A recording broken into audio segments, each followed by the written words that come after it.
कई इंसान ऐसे होते हैं जो पनौती बनकर आपकी लाइफ में आ जाते हैं। जब से वे आते हैं आपके जीवन में कोई भी काम बढ़िया नहीं होता। आपके साथ कुछ ना कुछ बुरा होता ही रहता है। आज की मूवी में मैं आपको कुछ ऐसा ही दिखाने वाला हूँ कि किस तरह एक आदमी पीटर की नाक में दम कर देता है और वो चाहकर भी कुछ नहीं कर पाता। मूवी की शुरुआत में पीटर अपनी वाइफ को फोन करता है और बताता है कि मैंने एक अजीब सा सपना देखा है। जब तुम बेबी को जन्म दे रही थी तो तुम्हारे पास एक भालू बैठा था। हमारा प्यारा सा बच्चा उसकी गोद में था और वो भालू तुम्हारी कोट को चबा गया। इस सपने का क्या मतलब था ये आपको एंड में पता चलेगा। फिर पीटर उठकर तैयार होता है और एयरपोर्ट जाता है क्योंकि उसे अपनी वाइफ के पास लॉस एंजलिस जाना था। उसकी वाइफ को कभी भी लेबर पेन शुरू हो सकते थे। एयरपोर्ट पर कार रुकते ही एक टैक्सी के साथ पीटर की कार का एक्सीडेंट हो जाता है। फिर उस कार में से बिल्लू नशेड़ी निकलकर बाहर आता है। उसकी नजर पीटर पर पड़ती है। बस फिर क्या था, पीटर का बुरा वक्त शुरू हो जाता है। फिर वो आके पीटर से माफी मांगता है और जब वहां से जाने लगता है तो गलती से उनका बैग आपस में एक्सचेंज हो जाता है क्योंकि वो बैग सेम था। फिर चेकिंग के दौरान पीटर को साइड कर दिया जाता है और उसकी अच्छे से चेकिंग की जाती है। उसके पैकेट में कुछ नशा करने का सामान मिलता है। पीटर कहता है कि ये मेरा नहीं है, शायद मेरा बैग किसी के साथ चेंज हो गया है। फिर वहाँ उसे बेइज्जती का सामना करना पड़ता है। फिर वो गुस्से में प्लेन में जाता है। अनफॉर्चुनेटली उसके पीछे वाली सीट बिल्लू नशेड़ी की ही थी। जब बिल्लू अपना बैग ऊपर रख रहा था तो उसके कारण पीटर परेशान हो जाता है। जब बिल्लू उसे देखता है तो कहता है, अरे वाह, तुमसे फिर मुलाकात हो गई, तुमसे दोबारा मिलकर खुशी हुई। फिर बिल्लू पीटर को उसका बैग देता है। पीटर कहता है तुम्हारा बैग जब्त हो गया है। तभी अनाउंसमेंट होती है कि सभी लोग अपने अपने इलेक्ट्रिक डिवाइस बंद कर दें। बिल्लू कहता है पता नहीं ये लोग क्यों डरते रहते हैं कि कहीं कोई आतंकवादी ना आ जाए। पीटर उसे रोकता है कि इस तरह के वर्ड प्लेन में नहीं बोलने चाहिए। तभी वहाँ फेडरल एयर मार्शल आता है और पीटर को फोन नीचे रखने के लिए कहता है। जब वो बहस करता है तो मार्शल उसे रबड़ बुलेट से शूट कर देता है। फिर उन दोनों को प्लेन से नीचे उतार दिया जाता है। पूरी जांच के बाद ऑफिसर पीटर से माफी मांगता है। पीटर का सारा सामान प्लेन में ही रह गया था, बस सिर्फ मोबाइल ही उसके पास था। अब वो कोई और प्लेन नहीं पकड़ सकता था क्योंकि उसका नाम नो फ्लाई लिस्ट में था। पीटर कहता है कि मेरे सारे पैसे, क्रेडिट कार्ड, सब कुछ मेरे बैग में थे। मेरी वाइफ प्रेग्नेंट है और मुझे उसके पास जाना है, मैं कैसे जाऊं? ऑफिसर कहता है मुझे आप पर विश्वास है, आप कर लेंगे। फिर वो एयरपोर्ट के बाहर कार चुराने की कोशिश करता है लेकिन इस काम में वो अनाड़ी था। तभी वहां पर बिल्लू नशेड़ी आ जाता है। वो पीटर को उसका बंदर देता है जो उसने फ्लाइट में से उठा लिया था और अपने साथ चलने के लिए कहता है। पीटर कहता है नहीं, मैं कोई जुगाड़ लगा लूंगा। बिल्लू कहता है मैं बुरा इंसान नहीं हूँ भाई, फेसबुक पर मेरे पूरे 90 दोस्त हैं, तुम्हारा सारा खर्चा भी मैं उठाऊंगा। फिर पीटर उसकी कार में बैठ जाता है। पीटर को चुप रहना पसंद था लेकिन बिल्लू को ज्यादा बोलना, इसलिए रास्ते में वो पीटर का दिमाग खा जाता है। पीटर का सिर दुखने लगता है। बिल्लू पीटर को बताता है कि मैं एक एक्टर बनना चाहता हूँ और फिर वो उसे अपनी तस्वीरें दिखाता है जिनको लेकर वो लॉस एंजलिस में एक डायरेक्टर के पास जा रहा था ताकि उसे किसी फिल्म में रोल मिल सके। फिर जब वे किसी रेस्टोरेंट में खाना खाते हैं तो मैप में देखकर प्लान बनाते हैं कि हमें कहाँ पर स्टे करना है और कितने घंटे ड्राइव करनी है क्योंकि अटलांटा से लॉस एंजलिस का सफर काफी लंबा था। बिल्लू रास्ते में ग्रैंड कैनियन जाना चाहता था अपने पापा बॉस की अस्थियां बहाने, जो कि एक कॉफी के डिब्बे में थी। बिल्लू के पापा बॉस को कॉफी बहुत ज्यादा पसंद थी, इसलिए उसने उनकी अस्थियां कॉफी के डिब्बे में ही रख दी थी, जिंदगी के साथ भी जिंदगी के बाद भी। फिर वहां से निकलकर बिल्लू कहता है हम थोड़ी देर के लिए बर्मिंघम में रुकेंगे, मुझे वहां पर कुछ दवाइयां लेनी है। पीटर कहता है नहीं, हम तुम्हारी ड्रग लेने वहां नहीं जाएंगे। फिर बिल्लू कहता है कि ये कार मेरी है, मैं जहां चाहूं वहां रुकूंगा। तुम्हें ज्यादा जल्दी है तो आयरन मैन को फोन करो, तुम्हें उड़ाकर घर छोड़ देगा। फिर जब रास्ते में पीटर की वाइफ का फोन आता है तो बिल्लू फोन छीन लेता है और कहता है भाभी जी आप चिंता मत करिए, मैं आपके सामान को जल्दी ही आपके पास डिलीवर कर दूंगा। फिर वे माल लेने के लिए एक लेडी के घर बर्मिंघम में जाते हैं। बिल्लू उसे कहता है कि हमारी फोन पर बात हुई थी लेकिन पीटर डर रहा था। फिर वो लेडी बिल्लू को स्ट्रॉन्ग माल देती है जिसके बाद वो एकदम सेट हो जाता है। अब वे फिर से अपने सफर पर निकल पड़ते हैं। रात को वे एक होटल के बाहर जाते हैं लेकिन बिल्लू का कार्ड ब्लॉक हो गया था और उनके पास कैश रुपए भी नहीं थे।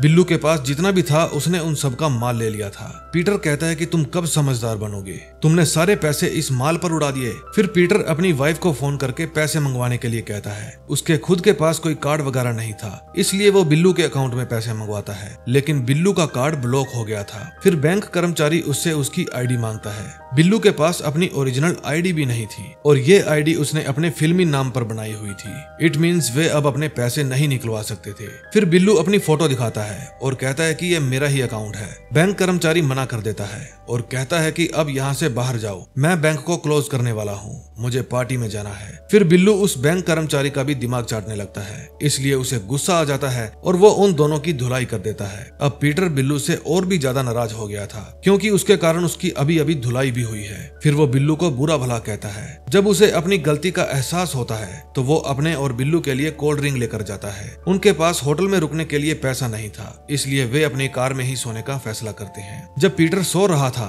तो वो बिल्लू से पूछता है कि ये कार क्यों हिल रही है। बिल्लू कहता है स्ट्रेस दूर कर रहा हूँ, इससे नींद अच्छी आती है। बिल्लू का कुत्ता भी बिल्लू के जैसे ही ठरकी था, इसलिए पीटर दोनों से ही तंग आ चुका था। फिर जब सुबह बिल्लू नहाने के लिए जाता है तो पीटर को उससे पीछा छुड़ाने का मौका मिल जाता है। फिर वो बिल्लू का सारा सामान कार से बाहर निकाल देता है और उसके कुत्ते को भी उसके सामान के साथ बांधकर वहाँ से खुद टिड्डी हो जाता है। तभी उसका ध्यान बिल्लू के पापा बॉस की अस्थियों पर जाता है। फिर वो कार से बाहर निकलकर अस्थियों को सड़क के किनारे रख देता है और प्रार्थना करता है कि भगवान कभी आपको इस धरती पर दोबारा जन्म ना दे, क्योंकि मैं नहीं चाहता कि आप इस तरह की नालायक औलाद को दोबारा जन्म दो। लेकिन ऐसा करने के लिए उसकी आत्मा नहीं मानती। फिर वो वापस बिल्लू नशेड़ी के पास चला जाता है और कहता है कि मैं कॉफी लेने गया था। फिर बिल्लू पूछता है मेरा सामान बाहर क्यों छोड़ा। पीटर कहता है ताकि तुम्हें किसी चीज की जरूरत पड़े तो तुम्हें इंतजार ना करना पड़े। फिर वे कार में सामान रखते हैं और बिल्लू कहता है कि गाड़ी तुम्हारा भाई चलाएगा। रास्ते में पीटर कहता है कि मुझे बहुत जोर से नींद आ रही है, मैं सो रहा हूँ, रात को तुम्हारी वजह से मैं सो नहीं पाया। बिल्लू कहता है मैंने तो कहा था तुम भी हल्के हो जाओ, मैं जब हल्का होके सोता हूँ तो चाहे कोई कितना भी शोर कर ले मेरी आंखें नहीं खुलती। अब बिल्लू का कुत्ता भी सो गया था और पीटर भी सो गया था, इसलिए बिल्लू के पास बातें करने के लिए कोई नहीं था। फिर उसे नींद आने लगती है और वो भी सो जाता है। वो ऐसा सोता है कि सब जाग जाते हैं लेकिन उसकी आंख नहीं खुलती। फिर वो गाड़ी को पुल से नीचे गिरा देता है। बिल्लू को कुछ भी नहीं होता, लेकिन पीटर का हाथ टूट जाता है। बिल्लू कहता है चिंता मत करो, मेरे पास गाड़ी का इंश्योरेंस है। फिर जब पीटर हॉस्पिटल से बाहर आता है तो बिल्लू को कहता है कि मुझसे दूर रह साले, तेरे कारण मेरी हड्डी पसली टूट गई है। तभी वहाँ पर पीटर का दोस्त गाड़ी लेकर आता है। पीटर कहता है कि अब मेरा दोस्त मुझे लेने आ गया है, अब मुझे तुम्हारी मनहूस शक्ल नहीं देखनी पड़ेगी। फिर वो बिल्लू को खरी खोटी सुनाता है और उसके कुत्ते के ऊपर थूक देता है। फिर जब पीटर कार में जाकर बैठता है तो उसका दोस्त कहता है तुमने उसके कुत्ते के ऊपर थूका, ये गलत किया। तुम्हें अभी एक बेबी पैदा होने वाला है और कर्मा लौट कर आता है, तुम्हें उससे माफी मांगनी चाहिए। फिर पीटर बिल्लू को अपने पास बुलाता है और कहता है कि मैंने तुम्हारे कुत्ते के ऊपर थूका, मुझे अपनी गलती का एहसास है और अगर तुम मेरे साथ चलना चाहते हो तो पीछे बैठ जाओ और जब तक ना कहूँ अपना मुंह मत खोलना। रास्ते में पीटर अपने दोस्त को आज जो कुछ भी हुआ वो सारी स्टोरी सुनाता है। फिर वे जानबूझकर खड्डों में से कार को उछालते हैं बिल्लू नशेड़ी को परेशान करने के लिए। फिर पीटर का दोस्त डेरी उन दोनों को अपने घर ले जाता है। डेरी जिस तरह से पीटर की वाइफ के बारे में बात कर रहा था, बिल्लू को उसकी आंख में लफड़े का बाल लग रहा था। फिर पीटर को वहाँ पर डेरी और अपनी वाइफ की तस्वीर दिखती है। डेरी बताता है ये फोटो फरवरी में खींची थी, हम सैंटियागो में थे, तुम्हारी वाइफ ने तुम्हें नहीं बताया। पीटर कहता है शायद वो भूल गई होगी। बिल्लू पूछता है यानी तुम्हें उसकी वाइफ से मिले 9 महीने होने वाले हैं। फिर पीटर कहता है अब से तुम कुछ नहीं बोलोगे। फिर डेरी जो कॉफी बनाकर लाया था उसका स्वाद सबको बड़ा अजीब सा लगता है। डेरी कहता है मेरे पास कुछ पड़ा नहीं था, इसलिए तुम्हारी कार में जो कॉफी का डिब्बा था मैंने उसी से कॉफी बना ली। पीटर कहता है वो इसके बाप की अस्थियां थी। फिर डेरी कहता है बाहर निकाल साले को मेरे घर से। अब बिल्लू को भी गुस्सा आ जाता है, इसलिए वो मशीन में से बची हुई कॉफी यानी कि अस्थियां निकाल लेता है और जैसे ही वहां से जाने लगता है नीचे गिर जाता है। फिर वो रोने लग जाता है क्योंकि उसके साथ बहुत ही बुरा हुआ था। इस बात को पीटर समझता था, इसलिए वो अस्थियां इकट्ठी करने में उसकी हेल्प करता है। फिर वे डेरी की रेंज रोवर लेकर लॉस एंजलिस की तरफ निकल पड़ते हैं। रास्ते में बिल्लू बहुत ही उदास था। पीटर जो कुछ भी हुआ उसके लिए माफी मांगता है। फिर बिल्लू कहता है डेरी ने 3 कप पापा बॉस बना दिए, करीब 8 कप पापा बॉस अभी भी बचे हैं। फिर बिल्लू कहता है मुझे तुम्हारे दोस्त में कुछ लफड़ा लग रहा है, क्योंकि कोई भी दोस्त अपनी शानदार गाड़ी और इतने सारे पैसे नहीं देता।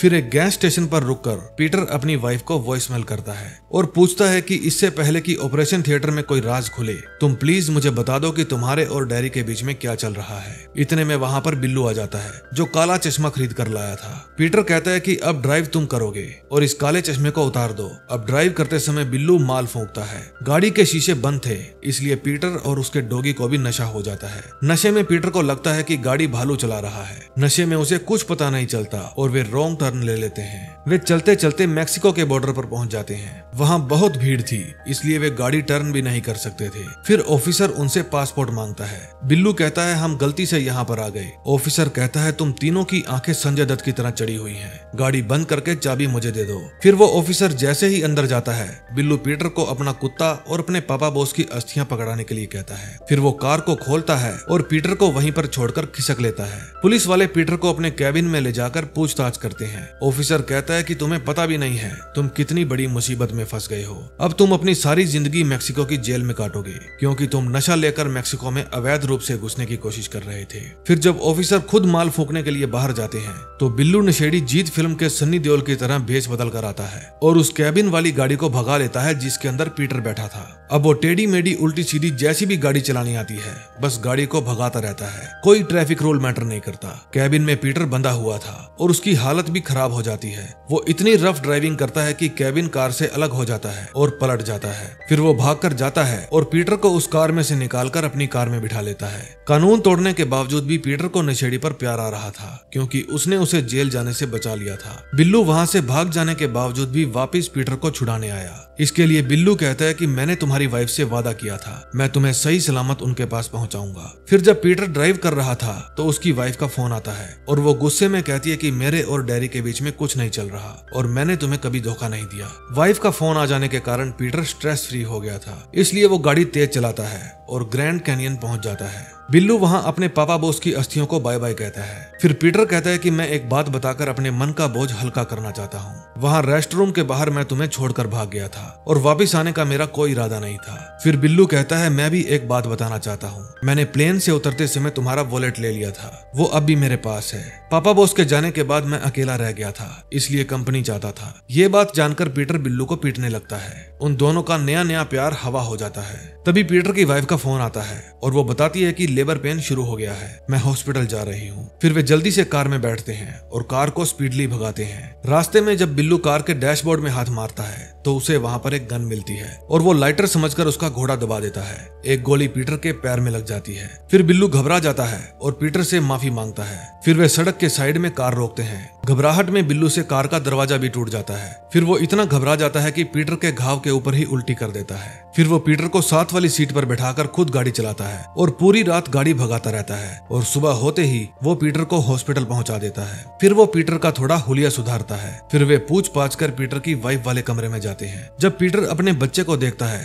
तो कहता है कि ये क्या बकवास है। फिर उसे पता चलता है कि वे गलत रूम में आ गए हैं, लेकिन जैसे ही वो सही रूम में जाता है बेहोश होकर नीचे गिर जाता है। फिर जब पीटर को होश आता है तो वो अपनी वाइफ के रूम के बाहर खड़े बिल्लू के पास आता है। बिल्लू कहता है कि तुम्हारे घर लड़की ने जन्म लिया है और उसकी अम्बेलिकल कॉर्ड मैंने ही काटी है, यानी नाल मैंने ही काटी है। फिर पीटर उसे बताता है कि मुझे एक सपना आया था कि एक भालू मेरी वाइफ के पास खड़ा है और कॉर्ड को चबा रहा है, तो वो भालू तुम ही थे। फिर बिल्लू उसे कहता है कि अब मुझे जाना होगा क्योंकि मुझे एजेंट से मिलना है, मैं तुम्हारे फोन का इंतजार करूंगा। अब एंड में हम देखते हैं कि बिल्लू नशेड़ी को वहां एक फेमस टीवी शो में कॉमेडियन का रोल मिल गया था और उसे उस शो में देखकर पीटर और उसकी फैमिली को बहुत खुशी होती है, लेकिन पीटर को टेंशन भी थी कि ये पनौती अब सारी जिंदगी उसी के साथ रहेगा। इसी के साथ इस मूवी का एंड हो जाता है। दोस्तों, अगर सच में आपको इस मूवी की एक्सप्लेनेशन अच्छी लगी हो तो प्लीज सब्सक्राइब वाले बटन को दबाएं और अपना प्यार दिखाएं, इससे मुझे मेरी मेहनत का फल मिल जाएगा। तो मिलते हैं एक और नई मूवी के साथ। Till then, bye bye.